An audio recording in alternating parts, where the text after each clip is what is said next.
Mors et vita duello, conflixerent mirando, dux vitae mortuus regnat futur.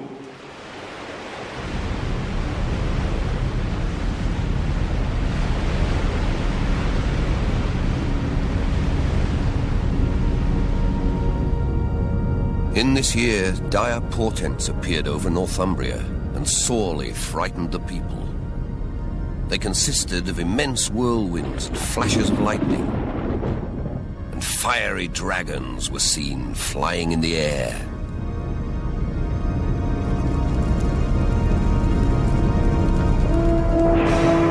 A scribe records that in the year 793, marauders from the north crossed the sea to England and shattered the peace. Pagans in search of treasure, they surprised the defenseless monastery of Lindisfarne.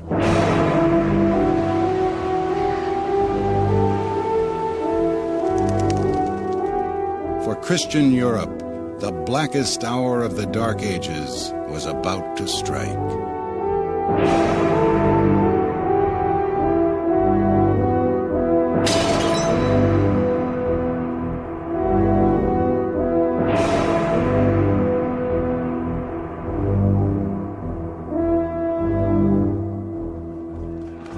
They came to the church, laid everything waste with grievous plundering, trampled the holy places with polluted feet, dug up the altars and seized the treasures. They killed some of the brothers, some they took away with them in fetters, and some they drowned in the sea.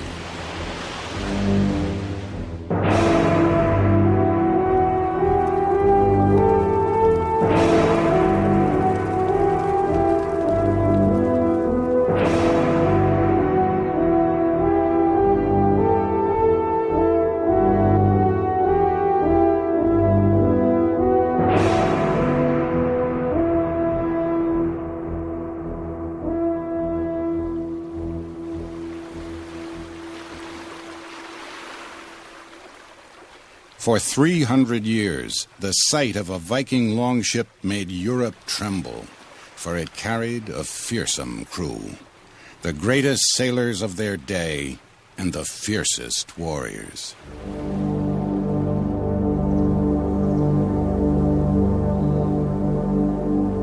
From the lands now called Norway, Sweden, and Denmark, young men sought their fortune at sea. Some went in peace to settle new lands. Some went to trade. Some to plunder.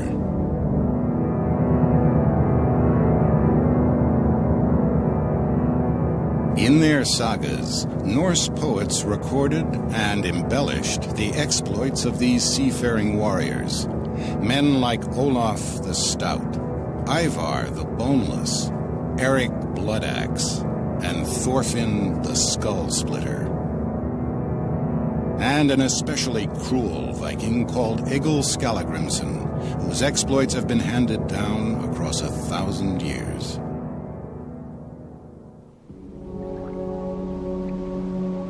Egil's father was from Norway, but having backed the wrong side in a dispute, he had been forced to flee to Iceland.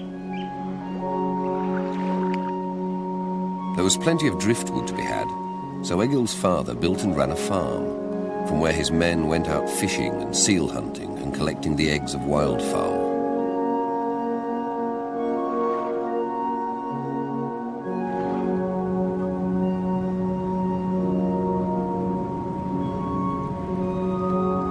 Egil was born around 900 AD and raised in a small village. Just a few huts and longhouses.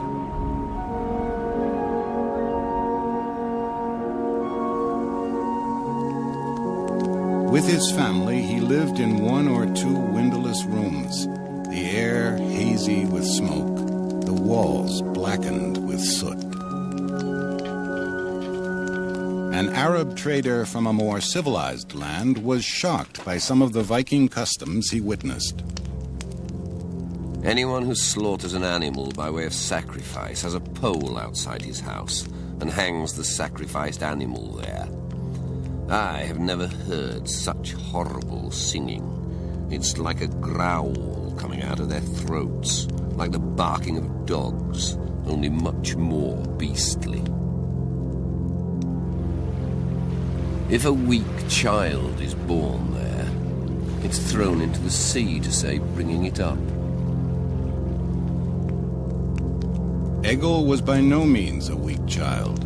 Like other boys, he played at war and watched in awe as his elder brothers and his father went off each spring to adventures Egil could only imagine and envy. It soon became obvious that Egil was going to be just as black-haired and ugly as his father. By the time he was 3 years old, he was as big and strong as a boy of 6 or 7 years. When it came to playing with the other lads, he was a hard one to handle. The saga records that at the age of 6, Egil lost a competition to a boy called Grim. The humiliation was unbearable. He ran up to Grim and drove the axe into his head right through to the brain. His mother said that Egil had the makings of a real Viking, and it was obvious that as soon as he was old enough, he ought to be given fighting ships.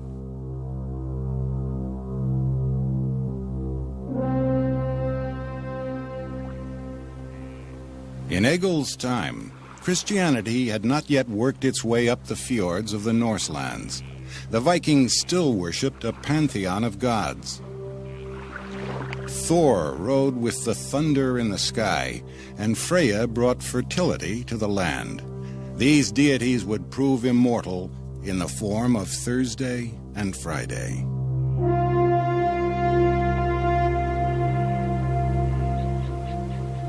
Warriors charged into battle, shielded by Odin, god of war. A Viking who died on the field joined the fallen heroes before him in Valhalla, a feasting hall of the other world. There he would celebrate his deeds on earth until the day when he would fight and die alongside the gods in mankind's final battle.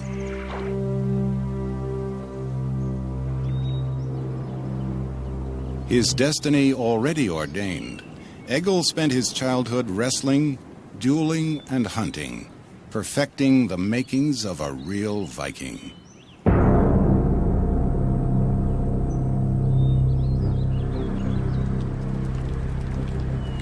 Egil impatiently awaited the first sign of spring and the chance to go to sea in a longship and go raiding. An elder brother owned such a ship. When he began to recruit men from the villages, Egil joined him. In spring, they started preparing a big longship, and as soon as everyone was ready, off they went.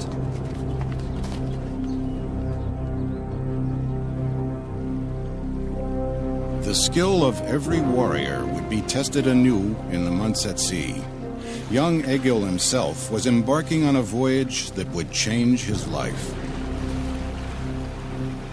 The word Viking means men of the inlet. As boat builders, these men were unrivaled.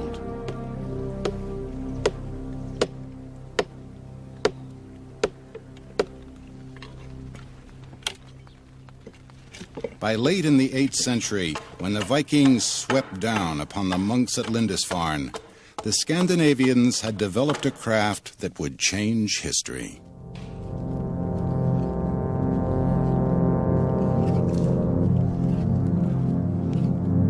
Whether 60 feet long or 120, a warship's keel was carved from the stout trunk of a single oak. With a broad hull and a shallow draft, such ships penetrated far upriver and could be beached almost anywhere. Water, usually a barrier that kept enemies at bay, became for the Vikings a highway to invasion. To them, their vessel was a creature unto itself. They gave it names like Long Serpent and Raven of the Wind. Christian monks indeed saw snakes and dragons flying through the air. Overlapping planks of oak or pine were nailed, pinned, or lashed to the hull. The planks were caulked with tarred animal hair. In rough seas or rainstorms, the ships remained watertight. Under sail, these ships could make 10 knots. Against the swift longship, there was no defense, for the Vikings had mastered not only the element of water, but of surprise. A French monk lamented, "The Vikings overrun all that lies before them, and none can withstand them." Before long, Egil had risen to command his own ship. Once it was manned, they went plundering that summer in the Baltic.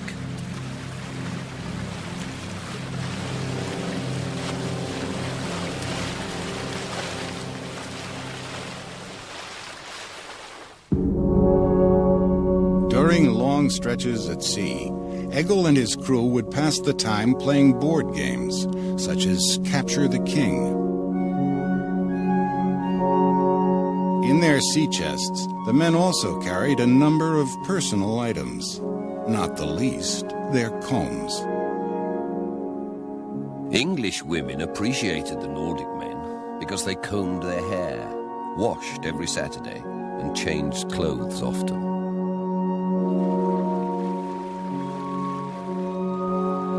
After making many raids and winning a great deal of loot, Egil sailed into the Baltic to Courland, in what is now Latvia. For 2 weeks, he and his shipmates traded peacefully. Just as suddenly, Egil changed tack and sailed away to resume plundering. One day, Egil and his comrades put in near a large estuary that lay beneath a vast area of forest. They decided to go ashore and divide into groups, each of them 12 strong. The men took up their weapons and headed inland.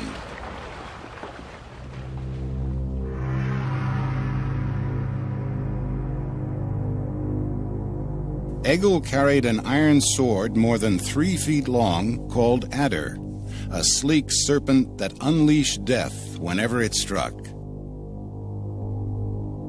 It was light enough to wield in one hand, but strong enough that it would not shatter against a shield. Like most Vikings, Egil prized this weapon above all others. Some swords were thought magical, made by dwarves, or bestowed by Odin, god of war. In poetry, the blade was celebrated as the fire of battle and the lightning flash of blood. The poorer members of Egil's crew carried a short battle axe, simple but deadly. He swung his axe and crashed down on Thrain's head, splitting it down to the jaws and spilling his back teeth onto the ice.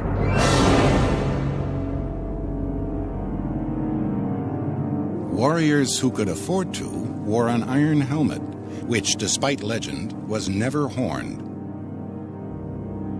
The wealthy girded themselves with mail, made of thousands of interlocking links.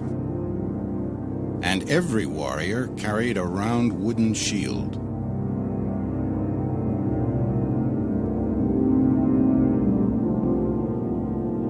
The most feared Vikings, even amongst their own comrades, were the legendary berserkers, or bearskins. Named for the bear or wolf skins they wore, these men were endowed with gifts from the gods, powers thought to blunt swords and stop the flight of javelins.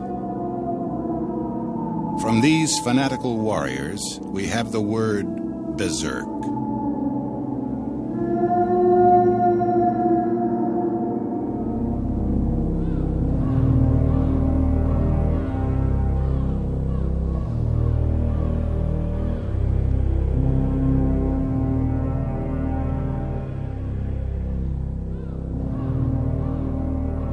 Egil had walked through the forest with his 12 men.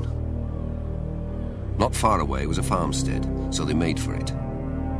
and on reaching it, they charged into the building. I've borne the blood-stained sword and bitter spear shaft, the raven at my right hand. As we raiders strove forward, burning for battle, we made their barns blaze. Gory at their gates groaned those fast sleepers.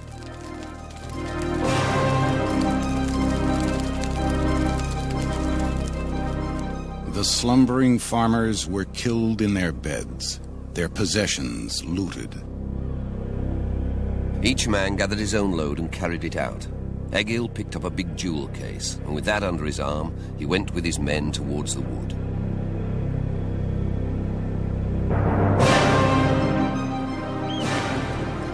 Egil's ship continued on its trail of terror. Late in the summer, they sailed for Denmark to lie in wait for trading vessels and plunder wherever they could. So it went, stealing treasures of silver and gold from helpless monasteries and taking slaves from coastal villages. But having amassed great wealth, Viking raiders sometimes chose not to fight, but trade. Treasure and slaves could be bartered for Mediterranean wines, Eastern spices, and Persian leather. Their most valuable ornaments are ceramic beads, which are kept on the ships. They bargain for them, put them on a chain, and give them to their women as necklaces. As traders and seafarers, the Vikings left their mark throughout Europe. Russia owes its name to Norse traders called Rus. Normandy, too, was settled by the men from the north.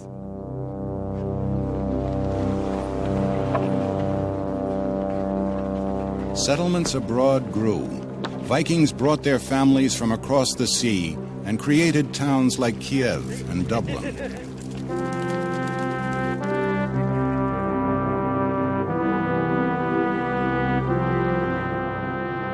Journeying far to the east, Viking mercenaries formed a bodyguard to the Christian emperor of Byzantium. Inside the Hagia Sophia Mosque in Istanbul, a bit of graffiti proclaims, "Halfdan was here." Most daring of all, the Vikings are believed the first Europeans to have crossed the Atlantic, predating Columbus by 500 years.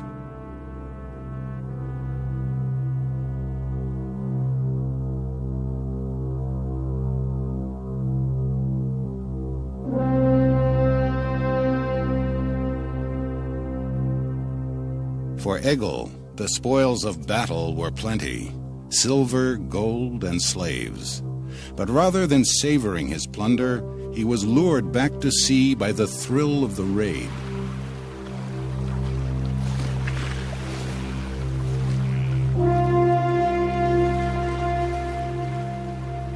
As generations of Vikings descended upon the coast of Europe, their reputation spread far inland. When the King of Scotland declared war against the King of England, England's Athelstan sought help from the very Norsemen who had raided his shores. One of his mercenaries was Egil.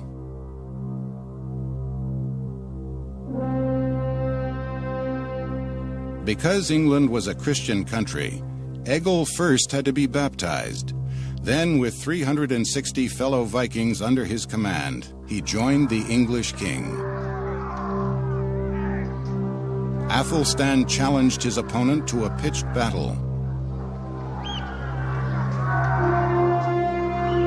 It was the custom in those days that once a field of battle had been declared for a king, he could not honorably wage war until the battle had been fought.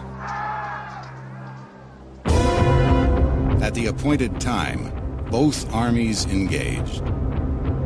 Egil marched ahead, urging them forward and brandishing the sword adder, striding in front and hewing men down left and right.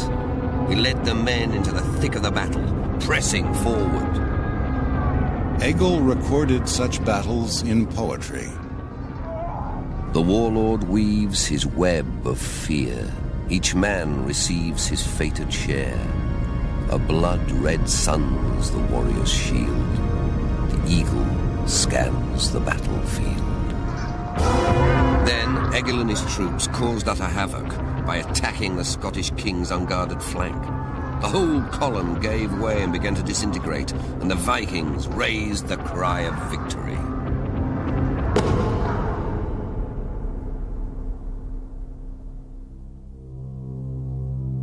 Toward the end of Egil's life, the Vikings once more came to England. Not in a single longship, but in fleets of almost 100. Not to aid the king, but to conquer his lands.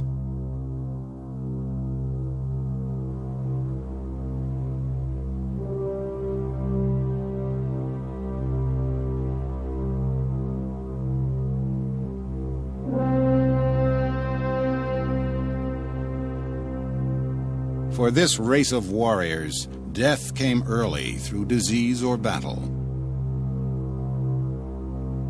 The warrior would be buried with his weapons and perhaps a prize horse or a favored slave girl.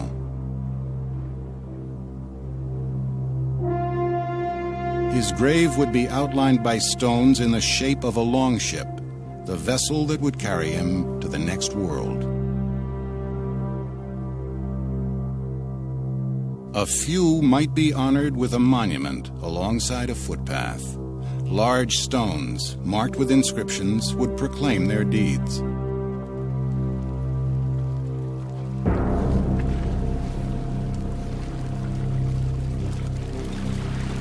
The greatest warriors received the highest honor of all, a boat burial, provisioned with riches for the journey to Valhalla.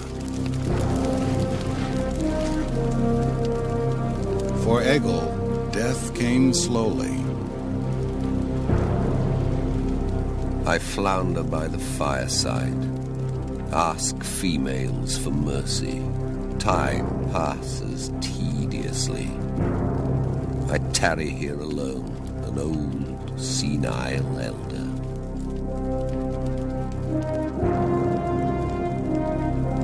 For the Viking way of life, too, death came at last. Old victims had grown strong, and old enemies had become friends. The Norsemen in Normandy, even the Danes in Denmark, would become strangers to men like Egil. By the 12th century, Christian Europe had quietly absorbed this race of warriors. With the passing of the Vikings, no more would dragons be seen flying in the sky. No more would good Christians have need to whisper their prayer of 300 years. From the fury of the Northmen, good Lord, deliver us.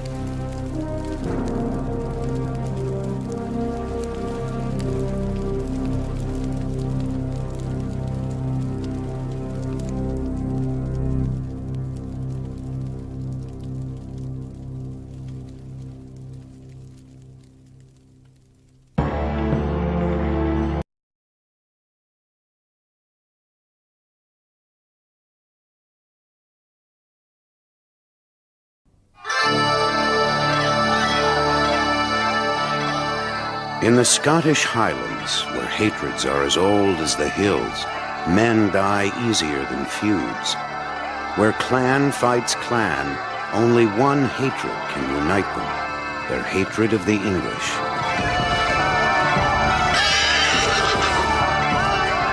Against the odds, a band of warriors will help Scotland win its greatest victory and deal England one of its worst defeats.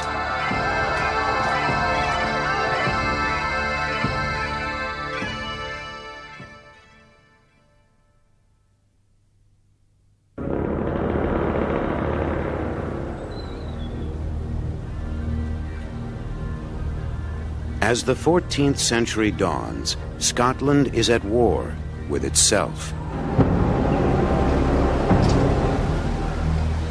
Far from king or court, men settle quarrels with the sword.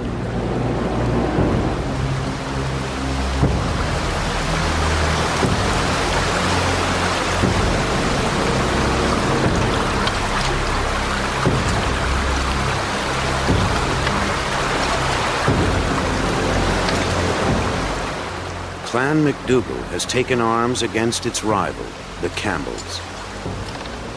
Their goal, the most prized possession in this bleak land.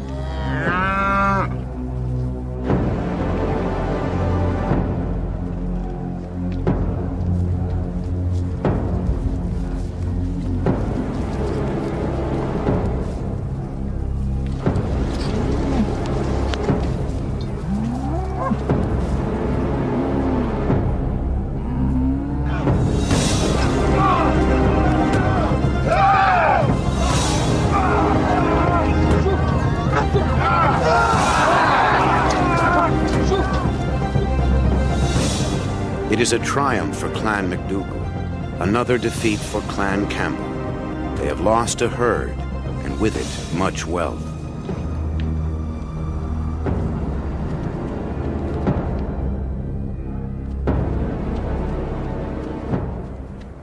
As the Campbell survivor flees for home, misery is a familiar companion. Once more, his clan has been beaten by their age-old enemy. An insult they won't be quick to forget. But revenge will come sooner than they expect from an unlikely quarter.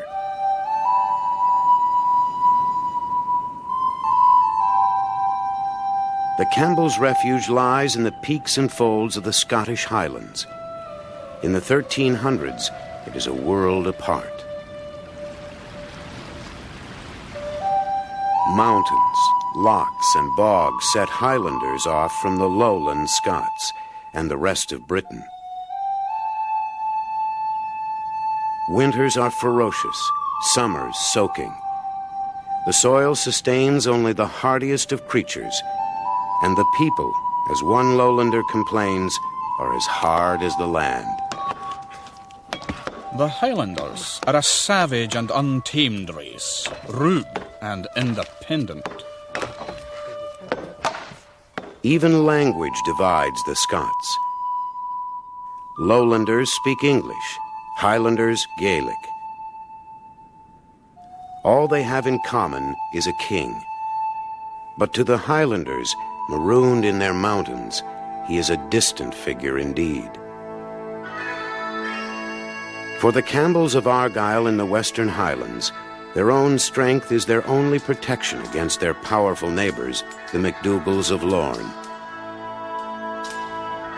United in hardship, families cling to the sturdiest rock in the land, the clan. At the heart of Clan Campbell stands Innisconnell Castle, home to their chief, Sir Neil Campbell. In Gaelic, clan means the children. Within Clan Campbell, many families live as one, sharing a common name.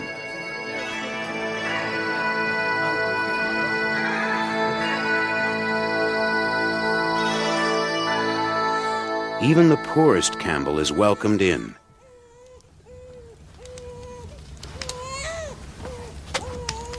Parted from his mother, he is raised in another household to ensure his ties to the clan will be the stronger bond.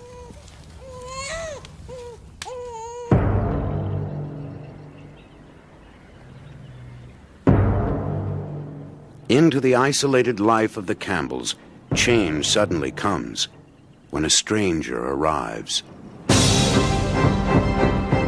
In 1307, the Campbells are stunned by the appearance on their land of a Highlander they've never seen. Robert the Bruce in name, King of Scotland, but a king who has come begging to his subjects.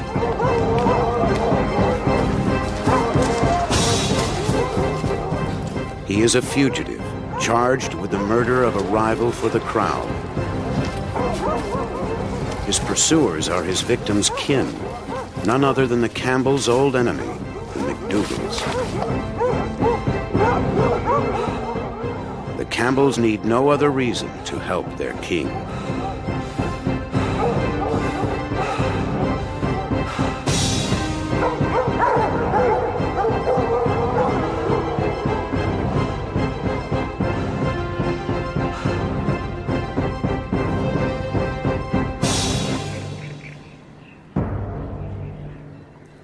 Within a year, with Campbell's at his side, Bruce brings weaker clans under his control. One by one, they flock to his side. By 1308, just one clan holds out. The MacDougals of Lorne. Backed by the English, they dare defy the king. The epic poem, The Bruce, records the story. Upon the north half of the Scottish Sea, all obeyed his majesty, except the Lord of Lorne, and those that would with him go. He ever held against the king, and hated him above all things.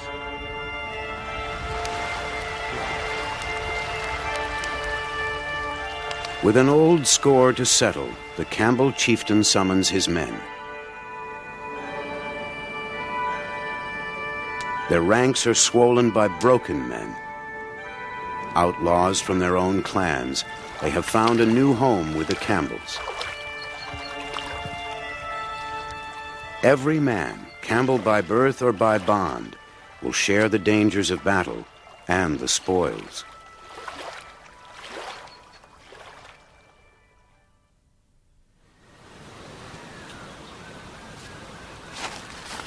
The summons to battle reaches the most remote Campbells.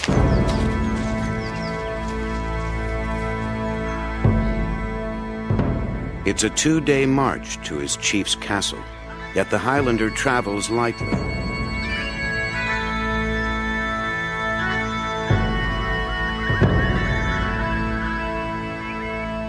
To go to war, first he needs the plaid, bedroll, blanket, and battle attire all in one. Its deep folds offer a measure of protection from the cold and from the cold steel blade. Friend or foe might be clad in the same striped or checkered cloth. Centuries would pass before one clan distinguished its garb from another. Whatever the design, the men are clad in camouflage, the colors of the land around them.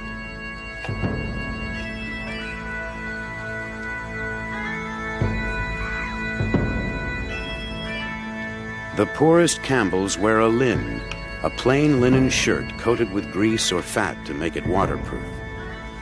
A small leather purse or sporran hangs from the waist. For most of the year, from his mid-thigh to his feet, the warrior wears nothing at all. In the bitter cold, Highlanders earned their lowlands nickname, Redshanks.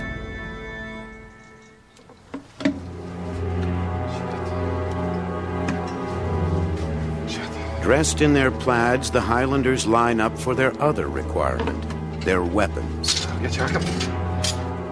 Most rely on their chief's armory.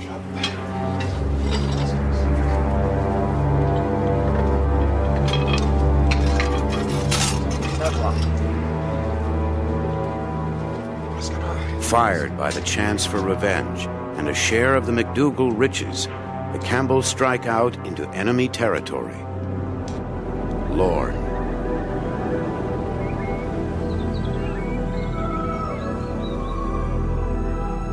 Their path takes them through a wild mountain landscape, the Pass of Brander, a sheer cliff plunging into Loch Awe.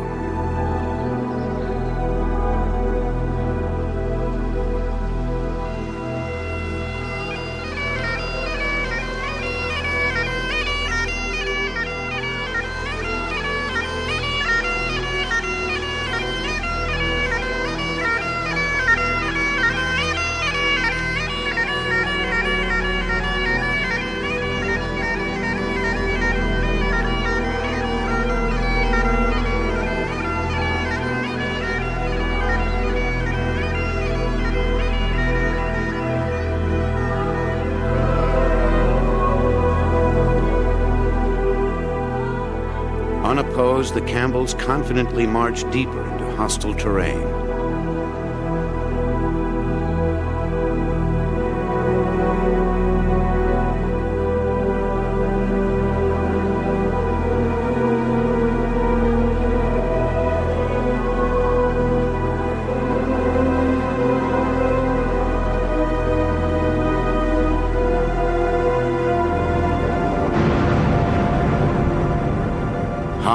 cliffs of Ben Cruachan, the MacDougals lie in wait.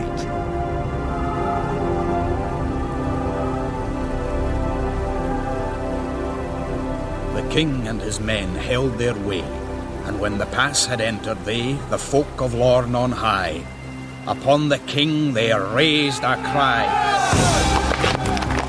and shot and tumbled on him stones, both great and heavy, upon their heads.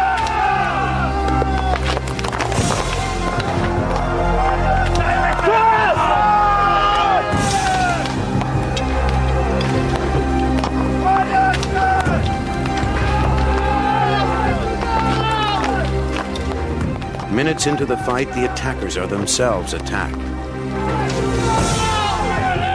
Forewarned by a scout of the MacDougals' plan, Bruce had sent a detachment of archers ahead to scale the mountain and come up behind the enemy.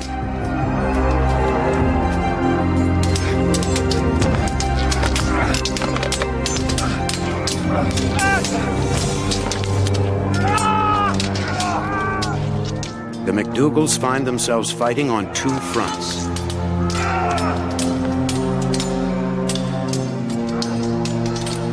As each Highlander slashes, his claymore, his great sword, is a weapon of both offense and defense. His hands are protected behind sturdy guards, sloping toward the blade.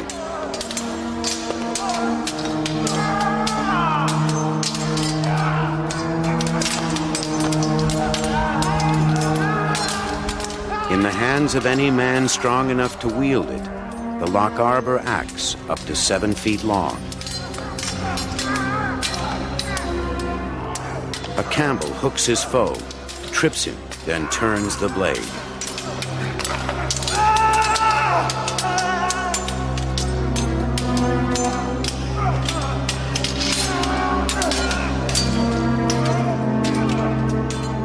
When fighting is too close for swords, men reach for their dirk, a foot-long dagger honed razor sharp.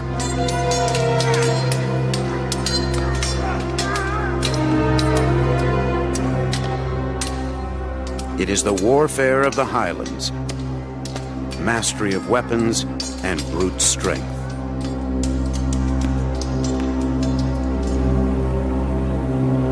The Campbells turn ambush into victory. Now they fan out across Lorn, seizing cattle and land. The rest of the MacDougals escape south toward England. One final reward falls into Campbell hands: Dunstaffnage, the MacDougall castle. Yet the fighting has just begun, as the Highlanders brace for a greater threat.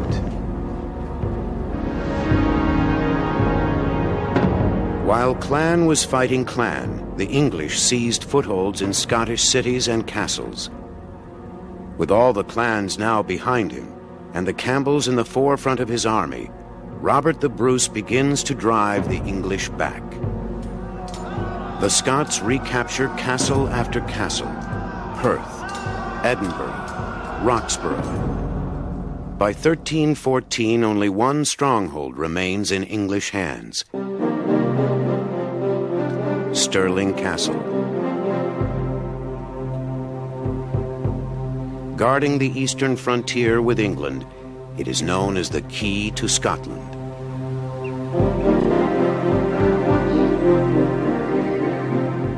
Clans from all over Scotland stream to Bruce's side. The Campbells are surrounded by unfamiliar faces, old enemies, even lowlanders. 6,000 strangers, united in hatred of the English.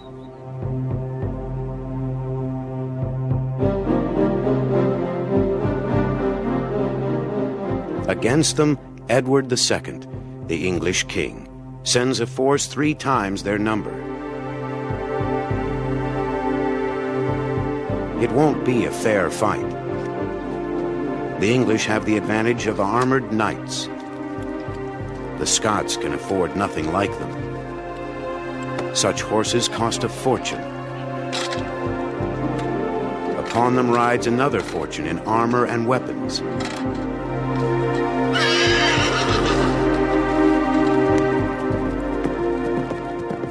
Scottish hopes rest on supreme discipline and a simple piece of wood.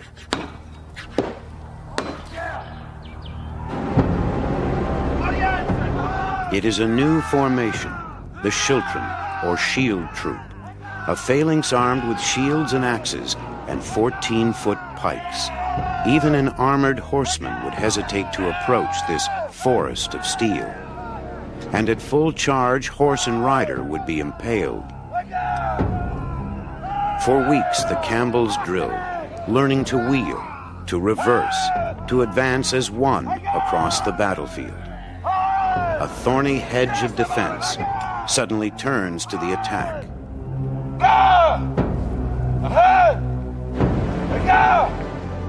It is a new discipline for the Campbells, a far cry from the unruly warfare of the Highlands, and a surprise for the English when they reach Stirling.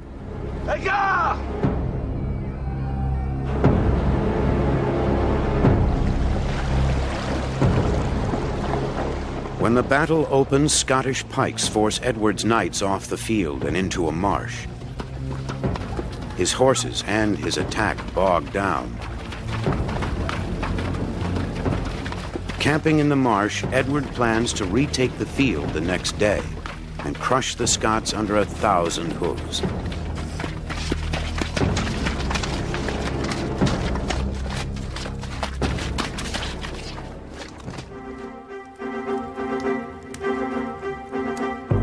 That night, the Campbells hear a rousing speech from their king.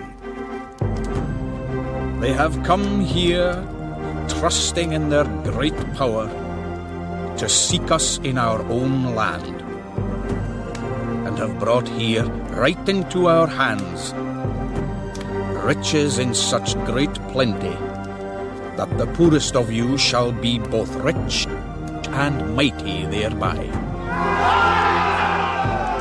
He gives them a grand cause to fight for, a free Scotland, and one just as dear to their hearts, English loot.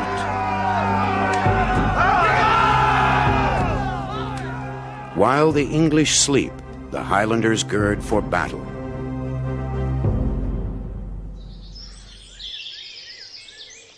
At dawn, the English are still camped on the marsh, and there the Highlanders surprise them. The Campbells take their positions alongside Bruce's pikemen.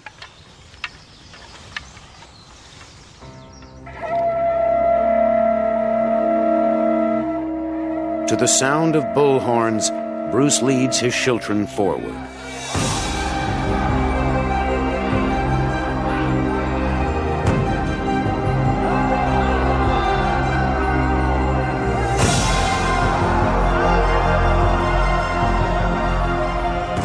As the wall of pikes bears down, some of the English knights charge with more eagerness than wisdom.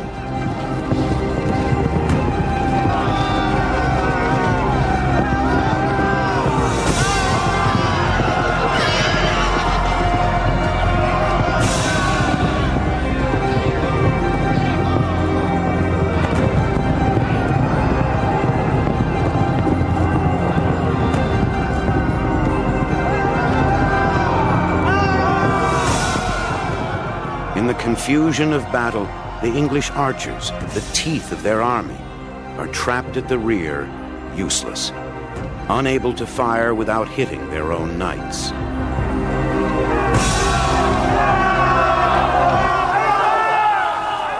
The Scots drive the English deeper into the marsh, fighting on familiar soil for their own land. The Highlanders press home their advantage. With all their might and all their main they laid on as if madmen. And such heavy blows with axes gave, that heads and helmets they did cleave. So great a din was there of blows, as weapons upon armour struck, and of spears so great a breaking, with such throwing and such thrusting, such grinning, groaning, and so great a noise that no other can beat. And war cries shouted on every side, giving and taking of wounds wide. that it was hideous to hear.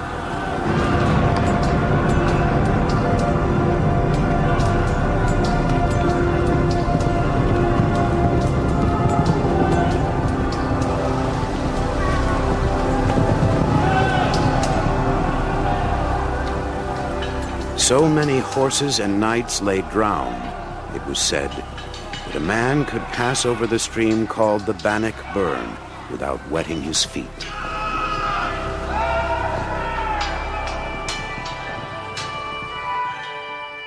When the Battle of Bannock Burn was over, the lowly Highlanders and their fellow Scots had defeated the cream of English aristocracy, its knights. 700 pairs of spurs were displayed in triumph.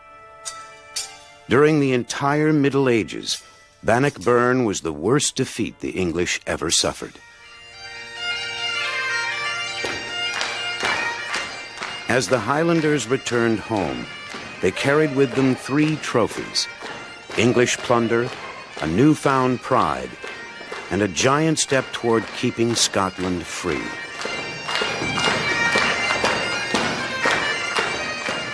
Yet the war wasn't over.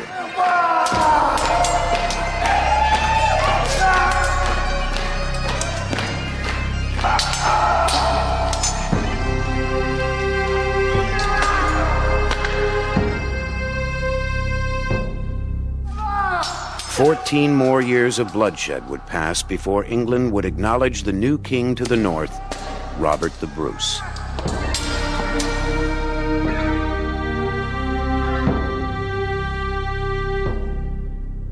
His friends and allies, the Campbells of Argyll, would become one of the most powerful clans in the Highlands for their part in freeing a nation, Scotland.